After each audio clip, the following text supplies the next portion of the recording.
أعوذ بالله من الشيطان الرجيم بسم الله الرحمن الرحيم ولو أنهم إذ ظلموا أنفسهم جاءوك فاستغفروا الله واستغفر لهم الرسول لوجدوا الله توابا رحيما صدق اللہ العظیم۔ تمنا ہے گلزار مدینہ اب وطن ہوتا، تمنا ہے گلزار مدینہ اب وطن ہوتا، وہاں کے گلشنوں میں کوئی اپنا بھی چمن ہوتا۔ بسر اے کاش اپنی زندگی دیار قدس میں ہوتی، وہیں جیتا وہیں مرتا وہیں گورو کفن ہوتا۔ حضرات محترم، کچھ باتیں مدینہ طیبہ زیارت روضہ اطہر کے تعلق سے عرض کرنا چاہتا ہوں۔ حجاج کرام کے قافلے جا رہے ہیں، کچھ پابرکاب ہیں، کچھ جانے کی تیاری میں ہیں۔ اللہ تبارک و تعالی ہم لوگوں کو بھی بار بار زیارت حرمین شریفین سے مشرف فرمائے۔ حجاج کرام کی جو ترتیب ہوتی ہے، یا تو مدینہ منورہ پہلے پہنچتے ہیں یا بعد میں پہنچتے ہیں۔ مدینہ منورہ اور جناب رسول اللہ صلی اللہ علیہ وسلم کی ایک ایک نسبت سے، چیزوں سے محبت اور عقیدت ایمان کا تقاضا ہے۔ چنانچہ ہر شخص کے دل میں یہ آرزو ہوتی ہے کہ وہاں پہنچے، مسجد نبوی میں نماز با جماعت پڑھنے کی سعادت حاصل کرے اور جناب رسول اللہ صلی اللہ علیہ وسلم کے روضے پر پہنچ کر کے صلاۃ و سلام کا نذرانہ پیش کرے۔ مدینہ منورہ کا جو سفر ہو تو کثرت سے درود شریف کا ورد کرتے رہنا چاہیے، اور بہت ہی ادب اور بہت ہی احترام کے ساتھ۔ وہاں پہنچنے کے بعد وہاں کی چیزوں میں کمی نکالنا، اعتراض کرنا، اشکال کرنا، بعض دفعہ الٹی سیدھی باتیں زبان سے نکل جائیں، یہ سب نہیں ہونا چاہیے۔ وہ شہر نبی ہے، جناب رسول اللہ صلی اللہ علیہ وسلم سے اس شہر کو نسبت حاصل ہے، اور آپ وہیں آرام فرما ہیں۔ جناب رسول اللہ صلی اللہ علیہ وسلم کے روضے پر جانا ہے، صلاۃ و سلام کا نذرانہ پیش کرنا ہے۔ ہم کیا کرتے ہیں، بعض دفعہ ہم جو ہے وہ جوتے چپل ہاتھ میں لے لیتے ہیں، یا تھیلی میں جو دکھتا ہے۔ سب سے پہلی بات تو یہ ہے کہ بہت ہی ادب اور احترام کے ساتھ جانا ہے۔ جوتے چپل جو ہیں ان کو آپ ریک میں رکھیے اور بالکل نیچے رکھیے، اور اگر آپ کو ساتھ ہی رکھنا ہے جوتے چپل تو اس کو دکھاتے ہوئے نہ رکھیے، اس کو بہت ہی اچھے سے کپڑے میں لپیٹ کر کے بیگ کے اندر ڈال لیجیے کہ دکھائی نہ پڑے۔ یہ بھی ادب کا ایک تقاضا ہے۔ حضرت امام مالک رحمۃ اللہ رحمۃ واسعہ کا واقعہ ہے کہ وہ مدینہ منورہ سے خالی ایک بار باہر گئے حج کرنے کو، پھر نہیں گئے۔ لوگوں نے کہا لوگ اتنے دور دور سے بار بار حج اور عمرہ کے لیے آتے ہیں، آپ نہیں جاتے ہیں؟ تو انہوں نے کہا کہ حج ایک بار کر لیا وہ کافی ہے، اور یہ جناب رسول اللہ صلی اللہ علیہ وسلم کا شہر ہے، آپ کا مجھے پڑوس نصیب ہے۔ میں سوچتا اگر کہیں میں باہر گیا تو کہیں ایسا نہ میرا انتقال وہیں ہو جائے۔ میں تو چاہتا یہ ہوں کہ جناب رسول اللہ صلی اللہ علیہ وسلم کے شہر میں مدفون ہوں۔ اور وہ مدینہ میں کبھی بھی جوتے اور چپل پہن کے نہیں چلتے تھے، اور ابھی بیچ راستے میں نہیں چلتے، کنارے سے بہت ہی لجاجت کے ساتھ چلتے تھے۔ لوگوں نے کہا تو بولتے تھے جوتا یا چپل پہن کے چلوں میں، تو کہیں ایسا نہ ہو کہ میرا گستاخ جوتا وہاں پڑ جائے جہاں جناب رسول اللہ صلی اللہ علیہ وسلم کے مبارک قدم پڑے تھے۔ یہ احترام کا عالم تھا۔ اور بعض دفعہ گھوڑے اور سواریاں اعلیٰ قسم کی آپ کے لیے آتی، لیکن آپ مدینۃ الرسول میں آپ نے سواری کی ہی نہیں، شہر سے باہر ہی نہیں گئے، ایک بار خالی حج کو گئے، ہمیشہ ننگے پیر چلا کرتے تھے۔ یہ تھا احترام کا عالم۔ اور ہمارا کیا ہے، ہم خود سوچ لیں تو پہنچ کر کے بہت ہی ادب کے ساتھ، احترام کے ساتھ صلاۃ و سلام کا نذرانہ پیش کرنا ہے۔ اللہ کے پیارے حبیب کا ارشاد ہے، من صلی علی عند قبری سمعتہ ومن صلی علی نائیا ابلغتہ، کہ جو میرے روضے کے پاس مجھ پر درود و سلام پڑھتا ہے تو میں اسے سنتا ہوں، میں اسے سنتا ہوں۔ اللہ کے رسول صلی اللہ علیہ وسلم کا ارشاد ہے، ان اللہ حرم علی الارض ان تأکل اجساد الانبیاء، کہ اللہ تبارک و تعالیٰ نے زمین پر حرام کر دیا ہے کہ وہ نبیوں کے بدن کو کھائے۔ الانبیاء فی قبورہم احیاء، انبیاء اپنی قبروں میں زندہ ہیں۔ تو آپ کا ارشاد کیا، جو میرے روضے کے پاس صلاۃ و سلام کا نذرانہ پیش کرتا ہے میں اسے سنتا ہوں۔ ومن صلی علی نائیا ابلغتہ، اور جو دور سے پڑھتا ہے تو مجھے پہنچایا جاتا ہے، تو مجھے پہنچایا جاتا ہے۔ یہاں ایک بات رک کر کے سمجھ لیجئے، ہمارے بہت سے دوست ایسے ہیں جو محبت میں بہت غلو کر جاتے ہیں۔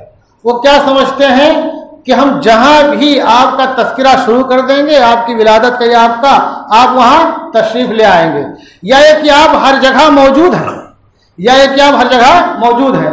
دوسری روایت سن لیجئے، دوسری روایت ہے ابن ماجہ کی، نسائی کی، کہ ان للہ ملائکۃ فی الارض سیاحین، کہ زمین میں اللہ کے فرشتے مقرر ہیں جو گشت کرتے رہتے ہیں، گھومتے رہتے ہیں۔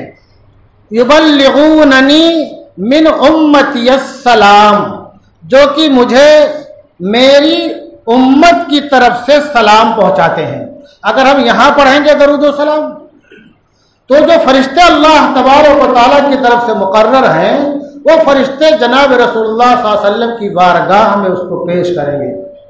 اس سے دو باتیں ثابت ہو گئیں، ایک تو یہ کہ آپ کہ روزے کے پاس جو آپ کو سلام عرض کیا جائے وہ آپ سنتے ہیں، یعنی کہ آپ باحیات ہیں۔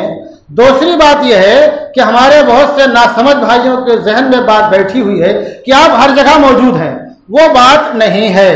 آپ روضہ اقدس میں آرام فرما ہیں، اگر آپ یہاں سے صلاۃ و سلام کا نذرانہ پیش کریں گے، اور پڑھنا چاہیے جمعہ کو خاص طور سے کثرت سے پڑھنا چاہیے، تو اللہ تبارک و تعالیٰ کے جو فرشتے مقرر کردہ ہیں وہ سب اللہ کے پیارے حبیب تک اس کو پہنچائیں گے۔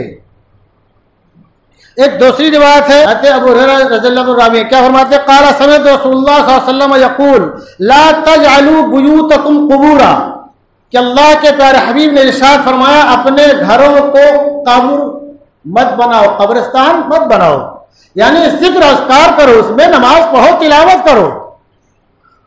ولا تجعلوا قبری عیدا، اور میری قبر کو جشن کی جگہ مت بناؤ۔ یہاں رک کے بات سمجھ لے، ہمارے وہ بھائی بڑے بوڑھے جوان بچے مائیں بہنیں جو وہاں جاتے ہیں اور پہنچنے سے پہلے موبائل نکال لیتے ہیں، موبائل نکال لیتے ہیں، کتنی بڑی بے ادبی ہے۔ وہاں تم جشن منانے گئے ہو، عید منانے گئے ہو، میلے اور ٹھیلے میں گئے ہو، تم مارکیٹ اور بازار میں گئے ہو، تم جناب رسول اللہ صلی اللہ علیہ وسلم کا وہ ادب جو کہ آپ صحابہ کرام کے سامنے جلوہ افروز ہوا کرتے تھے، وہی ادب اب بھی کرنا لازم ہے۔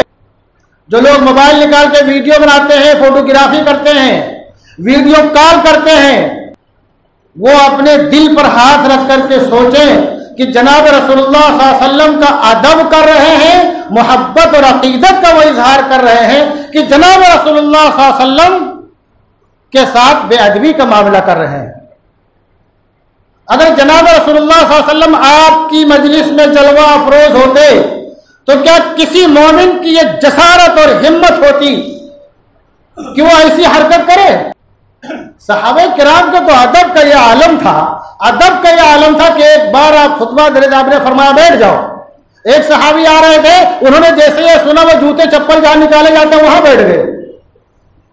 آپ نے دیکھا نہیں, کہا تم وہاں کیوں بیٹھ گئے؟ کہا کہ اے اللہ کے رسول صلی اللہ علیہ وسلم آپ کا ارشاد اور میں اس پہ عمل نہ کروں. اور محبت کا یہ عالم تھا کہ ایک صحابی ہیں عبداللہ بن زید رضی اللہ تعالیٰ عنہ ہیں, ان کے بارے میں آتا کہ جناب رسول اللہ صلی اللہ علیہ وسلم رحلت کر گئے تو اپنے باغ میں تھے, ان کے بیٹے نے جا کر کے ان کو یہ خبر سنائی تو انہوں نے سنا جیسے ہی اللہ سے دعا کی کہ اے اللہ اگر میں ان آنکھوں سے جناب رسول اللہ صلی اللہ علیہ وسلم کو نہ دیکھ سکوں, اب چونکہ دنیا سے رخصت ہو گئے ہیں, میری بینائی چھین لے, میں کسی اور کو دیکھنا نہیں چاہتا ہوں. یہ محبت تھی, یہ عقیدت تھی. ہم کیا کرتے ہیں, اپنا بہت ڈھیر سارا ٹائم ویڈیوگرافی میں ضائع کر دیتے ہیں. آگے ارشاد وصلوا علی فإن صلاتکم بلغنی حیث کنتم, کہ اور میرے اوپر اور مجھے درود و سلام کا نذرانہ پیش کرو, تمہارا یہ درود جو ہے مجھے پہنچایا جاتا ہے تم جہاں کہیں بھی ہو. تو کیا ہے جو ہم وہاں پہنچ کر کے صلاۃ و سلام کا نذرانہ پیش کریں گے, وہ جناب رسول اللہ صلی اللہ علیہ وسلم بنفس نفیس اس کو سنتے ہیں, اور جو دور سے ہم پڑھتے ہیں وہ پہنچایا جاتا ہے. اب وہاں پہنچ کر کے بہت ہی ادب کے ساتھ, احترام کے ساتھ, جیسا موقع ہو کہ الصلاۃ والسلام علیک یا رسول اللہ, یہ آپ کو وہاں پر پڑھنا ہے یا نہیں پڑھنا, علیک یا رسول اللہ والسلام. اب آپ کو زیادہ موقع ہے تو زیادہ کھڑے رہیے, اگر موقع نہیں ہے چونکہ بہت سے ڈھیر سارے لوگ ہوتے ہیں جو پیچھے سے لائن لگا کے رکھتے ہیں, تو اتنا آپ نے پڑھ لیا واپس آ سکتے ہیں آپ, لیکن تھوڑا اور موقع نکالیے ادب کے ساتھ, احترام کے ساتھ, لڑائی جھگڑا کر کے نہیں, دھکا مکی کر کے نہیں, اور وہاں جو عملہ بیٹھا ہے اس سے بدتمیزی کر کے نہیں. ہمارے بہت سے بھائی لڑ جاتے ہیں ان سے, دھیان رکھو اس بات کو. ابو جعفر بہت ہی مشہور خلیفہ ہے, امام مالک رحمۃ اللہ علیہ کے ساتھ اس کی بات ہو رہی تھی, اس کی آواز تھوڑا بلند ہو گئی تو امام مالک رحمۃ اللہ علیہ نے کہا لا ترفعوا اصواتکم فوق صوت النبی, تو خاموش ہو گیا اور بہت شرمندگی کو اس کا احساس ہوا, یعنی وہاں آوازیں بلند نہیں کی جائیں گی. اور میں جب 2016 میں گیا تو وہ ریاض الجنہ میں کافی بھیڑ ہو گئی, کچھ آواز بلند ہونے لگی. ایک نوجوان جس کے چہرے مہرے سے نہیں لگتا تھا کہ ولی اللہ بہت بڑا بزرگ بہت پہنچا ہوا ہے, لیکن نیک صالح, وہ کھڑا ہو گیا, اس نے خالی اتنا کہا لا ترفعوا اصواتکم فوق صوت النبی. اس کا یہ کہنا تھا کہ سب خاموش ہو گئے جیسے یہاں کوئی ہے ہی نہیں. تو اگر موقع ہم کو ہے تو دوسری چیز کیا ہے, اللہ کے پیارے حبیب سے شفاعت کی درخواست کرنی ہے, شفاعت کی درخواست کرنی ہے, اور کہ اللہ کے پیارے حبیب میدان محشر میں قیامت میں ہم آپ کی سفارش کے امیدوار ہیں. یہ کافی ہے, چونکہ بہت زیادہ موقع نہیں رہتا نا. اور اگر ہو سکے آپ سے تیسرا کام یہ کر لیجئے کہ تجدید ایمان کر لیجئے. اول کلمہ, دوم کلمہ, ایمان مجمل, ایمان مفصل پڑھ لیجئے کہ اللہ کے پیارے حبیب میں آپ کے روضے کے سامنے, آپ کے سامنے اپنے ایمان کی تجدید کر رہا ہوں. آپ سے میری درخواست ہے کہ میدان محشر میں اللہ کے سامنے میرے ایمان کی گواہی دے دیجئے گا. تو جناب رسول اللہ صلی اللہ علیہ وسلم جس کے ایمان کی گواہی دیں گے اس کا بیڑا پار ہے کہ نہیں پار ہے. اور ایک چوتھی چیز ہے, یہ سورہ نساء آیت نمبر 64, بہت سے مفسرین نے اس کے تحت ایک واقعہ لکھا ہے. وہ آیت کہ وَلَوْ أَنَّهُمْ إِذْ ظَلَمُوا أَنفُسَهُمْ جَاءُوكَ فَاسْتَغْفَرُوا اللَّهَ وَاسْتَغْفَرَ لَهُمُ الرَّسُولُ لَوَجَدُوا اللَّهَ تَوَّابًا رَحِيمًا.